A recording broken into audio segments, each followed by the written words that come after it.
Fala galera, antes de começar o vídeo, que está muito bom por sinal, você não perde por esperar, hoje, sexta-feira, nós vamos fazer uma live aqui no canal.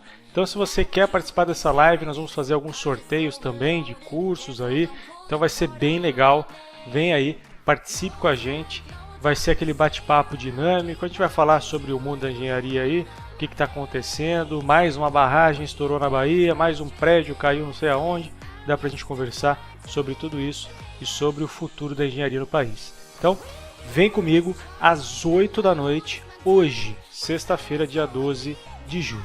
Beleza? Aguardo vocês lá então. Valeu e até mais!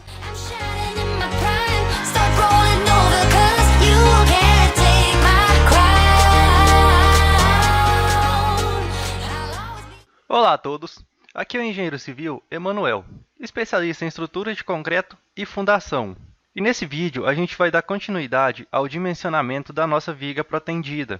O que a gente vai fazer agora é a verificação quanto ao estado limite último no ato de proteção.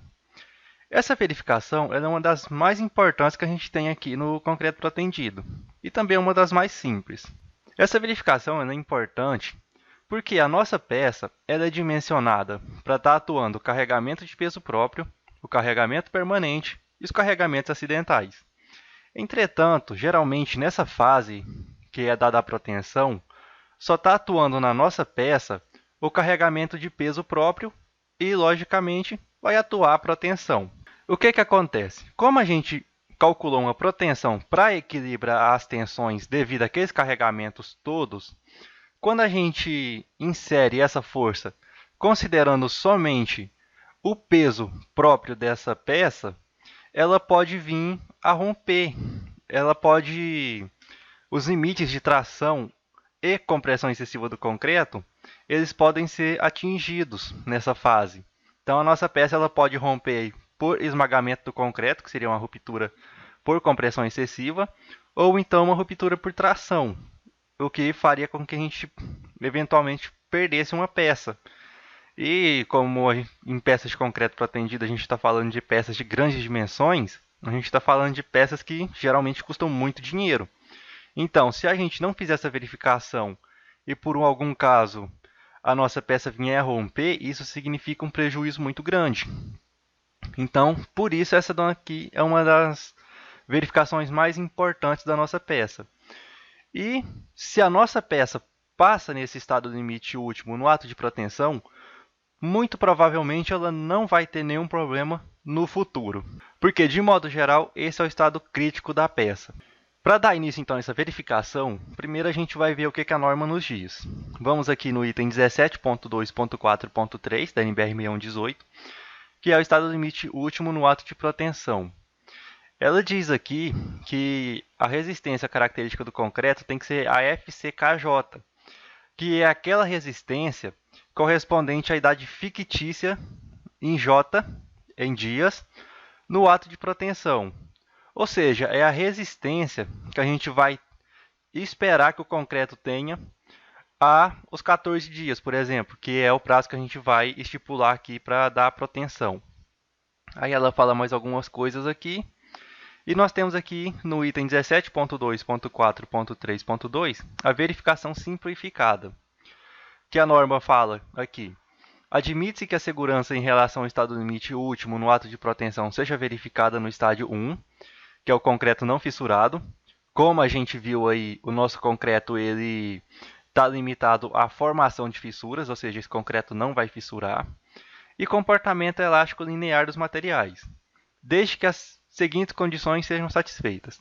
A tensão máxima de compressão na seção de concreto obtida através das solicitações ponderadas de γP igual a 1.1. Esse γP aqui é o que a gente vai usar para majorar o valor da nossa proteção.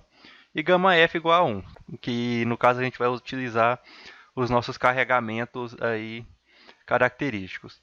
Eles não podem ultrapassar 70% da resistência característica FCKJ prevista para a idade de aplicação da proteção. Ou seja, antes a gente estava trabalhando com um estado limite de compressão excessiva, 60% do nosso FCK. Entretanto, esse item da norma aqui, ele diz que quando a gente vai fazer a verificação do estado limite último, esse valor ele pode ser de 70% do FCKJ. que vai ser aquela resistência, no nosso caso, para os 14 dias. E nós temos também que avaliar a tensão máxima de tração no concreto, que não pode ultrapassar 1,2 vezes a resistência à tração FCTM, correspondente também ao valor do FCKJ especificado. Então, esses são os parâmetros que a norma nos dá para a gente começar a calcular aí o estado limite último no ato de proteção. Bem, conhecido isso, então, a gente já pode dar início. A primeira coisa que a gente vai ter que fazer, então, é calcular qual que é a resistência do concreto aos 14 dias. Para isso, a gente tem que encontrar um valor de beta 1, que é um coeficiente dado aqui pela MBR. Em seu item aqui, 12.3.3. Vamos procurá-lo aqui. Item 12.3.3, resistência de cálculo do concreto. Ele vai falar aqui que para o FCKJ, quando a verificação se faz em data J inferior a 28 dias, utiliza a seguinte expressão. Então, sendo beta 1, a relação de FCKJ sobre FCK dada por beta 1 exponencial de S1 menos 28 sobre T elevado a meio. Essa equação tem que ser utilizada, então. Aonde o S vai variar de acordo com o concreto que a gente está utilizando. Por exemplo, no nosso exemplo, a gente está utilizando 0,38, que é um concreto de cimento CP3 ou CP4. E o tempo aqui que será os 14 dias. Vamos dar início, então, aqui lá no MATCAD. Vamos colocar aqui resistência do concreto aos 14 dias. Para a gente determinar, então, qual vai ser a resistência dele, estimada. Vamos chamar aqui de beta 1, que vai ser o exponencial elevado a, abre parêntese, S vezes, abre parêntese de novo, 1 menos, abre parêntese, 28 sobre T. Vamos colocar isso aqui também entre parênteses e elevado a 1 meio. Isso aqui vai resultar para a gente em 0,854. Esse é o valor, então, do nosso coeficiente beta 1. Conhecendo esse beta 1, a gente já pode calcular qual que é o FCKJ, que vai ser, então, o beta 1 vezes o valor do nosso FCK.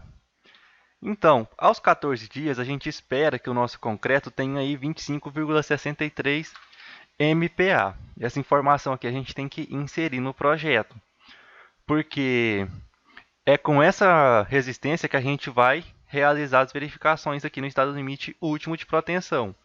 Então, a gente tem que deixar claro que a proteção tem que ser dada com 14 dias e o concreto tendo uma resistência mínima de 25,63 MPa. Isso é o que a gente tem que estipular em projeto. Sendo que para liberar a proteção é necessário romper os corpos de prova. A gente tem que atestar pelo rompimento dos corpos de prova que a resistência de projeto que a gente estipulou foi alcançada. A gente não pode liberar a proteção somente com base nesse cálculo. Porque, por algum motivo, pode ser que a nossa resistência do concreto que foi utilizado não chegue no mínimo aqui que a gente calculou. Então, a gente vai ter que propor uma solução. Ou a gente espera mais um tempo para dar proteção, para esse concreto chegar aí nessa resistência aí de 25,63. Ou a gente pega lá a resistência que foi lá obtida no rompimento dos corpos de prova e faz a verificação para ver se pode dar proteção. Então a gente precisa prestar bastante atenção nisso aí. Liberar a proteção, liberar a peça para ser protendida somente após ela atingir a resistência de projeto, atestada pelo rompimento dos corpos de prova. Conhecido então o FCKJ, a gente pode calcular o módulo de elasticidade dele, que vai ser aí o nosso ECI, que vai ser o nosso αE vezes 5.600 vezes a raiz quadrada de FCKJ. Isso daqui vai resultar para a gente em 28.351,068 MPa. Essa equaçãozinha aqui a gente encontra aqui na NBR, no seu item 828. Vamos voltar um pouquinho aqui. Essa equação aqui que a gente utiliza. esse aí, e aqui o alfa-E vai variar de acordo com o agregado que a gente está utilizando. No caso nosso ali é granito e gnásio. Bem, dando continuidade aqui, a gente tem que definir qual é o limite aí de estado limite de compressão excessiva e de tração do nosso concreto. Para fazer isso aqui é bastante simples, a gente segue exatamente o que a gente viu em vídeos anteriores aí, que é o ELSCE, que vai ser 0,70 vezes o valor de FCKJ, que vai dar aí 17,94 MPa. E o FCTM, que vai ser o limite aí de tração do nosso concreto, vai ser 1,2, que é o que a norma estipula lá, que ele pode ser de no máximo 1,2 vezes o FCTM. Então vamos lá, 1,2 vezes 0,30 vezes o FCKJ elevado a 2/3. Isso daí para a gente 3,13 MPa. Então, nós temos aqui os limites de compressão excessiva e de tração do nosso concreto, verificado lá de acordo com o item 17.2.4.3.2 da NBR 6118. Conhecendo esses limites aí, a gente pode verificar a nossa peça quanto ao estado limite último no ato de proteção. Entretanto, primeiro a gente vai fazer uma pequena observação aqui. Note que no PI aqui a gente está utilizando 2.369, o que resultou em 16 cordoalhas. Entretanto, a gente está utilizando 18 cordoalhas distribuídas em 2 cabos, de 9 cordoalhas cada um. Isso vai resultar para a gente, então, em uma área de 18,18 cm². E em uma força de proteção no tempo inicial aí de 2.549,20 kN.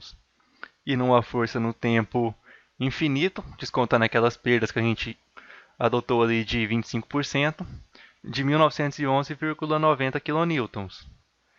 Então, o que a gente vai fazer? A gente vai pegar esse valor aqui e vai substituir aqui no P infinito N, para que o valor de PI que nós temos aqui, ele seja o valor real que a gente vai utilizar.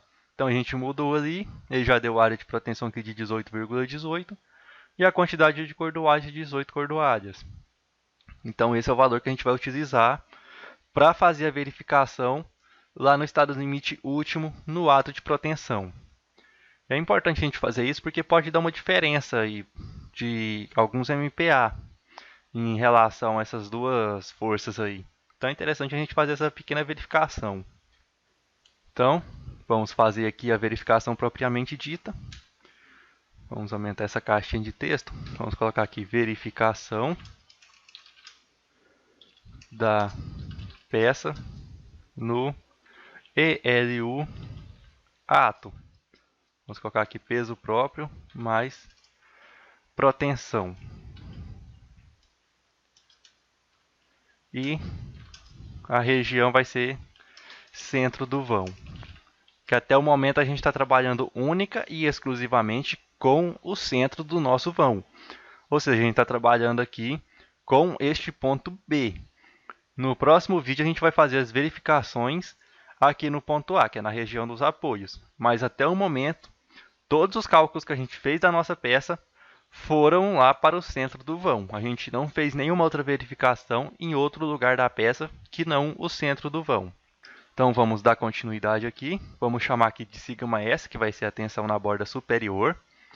A gente vai ter então σS devido ao peso próprio, mais, abre parêntese, nós vamos ter o γp, que a norma estipula aqui, ó, no item 17.2.4.3.2, que é de 1.1, que é para ponderar ali a solicitação de proteção. Então vamos aqui γp vezes o σS no tempo infinito novo, vezes o nosso PI. Isso vai resultar para a gente em menos 968,649 kPa, ou seja, 0,96 MPa. Vamos fazer a mesma coisa para a borda inferior. Vamos só copiar ali de cima e mudar o que é necessário. Vamos aonde tem S, a gente muda para I. E isso aqui resultou para a gente, então, em menos 13.081,772 kPa. Se a gente comparar esses valores com os limites que nós temos, nós vamos ver que a nossa peça está toda comprimida, tanto na borda superior quanto na borda inferior. Na borda superior tem uma compressão bem pequenininha e na borda inferior tem uma compressão maior. Então, nosso estado limite de compressão excessiva é de 17,94 MPa. O máximo que a gente está tendo de compressão aqui no estado limite último é 13,08 MPa, que seria aí os 13.081 dividido por 1000, para transformar aqui para MPa. Então a gente pode dizer que a nossa peça está muito bem dimensionada quanto ao estado limite último no ato de protensão, considerando aí o centro do vão. Se a gente quiser até escrever aqui um textinho também, para ficar um entendimento mais simples, vamos colocar aqui: a borda superior está sujeita a uma compressão de 968,649 kPa ou 0,96 MPa, o que é menor do que os 17,94 MPa, que é a resistência à compressão do concreto. Portanto, a viga está ok. Já a borda inferior está sujeita a uma compressão de 13.081,772 kPa ou 13,08 MPa, o que também é menor do que a resistência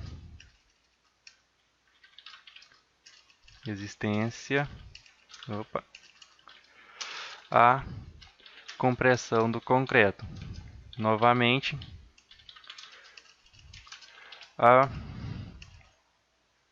a viga está ok. Então, tanto para a borda superior quanto para a borda inferior, a nossa peça está bem dimensionada até o momento. Ela cumpriu todas as verificações necessárias aí, tanto de formação de fissuras, de descompressão e estado limite último no ato de protensão, sempre considerando aí a seção central da nossa peça. Ainda é necessário a gente fazer as verificações de formação de fissura e descompressão e também estado limite último no ato de protensão lá na região dos apoios. Como esse vídeo já está ficando um pouquinho longo, essas verificações serão realizadas num próximo vídeo.